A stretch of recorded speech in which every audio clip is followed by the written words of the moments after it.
अस्सलाम वालेकुम।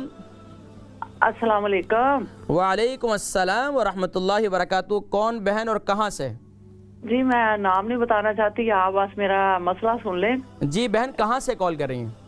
लंदन से। लंदन से मेरी बहन, फरमाइए।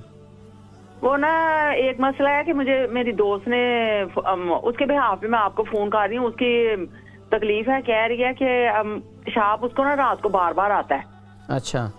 और किसी ने ना उसको बताया, एक जड़ी बूटी होती है गोखड़ू, कि वो रात को पानी में भिगो के और सुबह को नहार मुंह पी लें। तो मैंने आपसे ये पूछना आया, वो करे उसको कोई और तकलीफ तो नहीं? ये बताइए कि उनकी उम्र कितनी है आपकी सहेली की, दोस्त की? तकरीबन 62 या 63 बस इसके करीब ही है।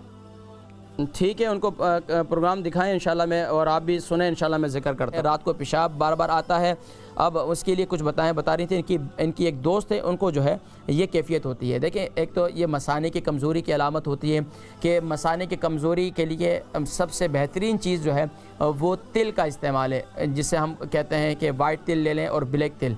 ये ब्लैक और वाइट तिल जो है, वाइट तिल और ब्लैक काले तिल, इनको जो है ग्राइंड कर लें। रात को सोते वक्त हल्दी वाला दूध जो है इसके साथ आप इसको खाकर सो जाएं, यानी कि तो इंशाल्लाह आपको पेशाब मसाने की कमज़ोरी इंशाल्लाह दूर हो जाएगी। इसके साथ साथ जो दूसरा नुस्खा है वो अनार के छिलके हैं। अनार के छिलकों को ग्राइंड कर लें। ग्राइंड करने के बाद जो है उसे आप रात को सोते वक्त पानी के साथ इस्तेमाल कर लें। ये दो नुस्खे हो गए। इसके साथ साथ जब आप रात को सोएं तो अपने मसाने पर अव्वल आखिर दुरूद शरीफ के साथ आयतुल कुर्सी 11 मरतबा पढ़ें। अव्वल आखिर दुरूद शरीफ के साथ आयतुल कुर्सी 11 मरतबा पढ़कर अपने मसाने पर, अपने जिस्म पर फूंक दें, तो इंशाअल्लाह अल्लाह तबारक व तआला आपकी इस तकलीफ़ को दूर फरमाएंगे। अगले 7 दिन में मुझे दोबारा बतलाइएगा।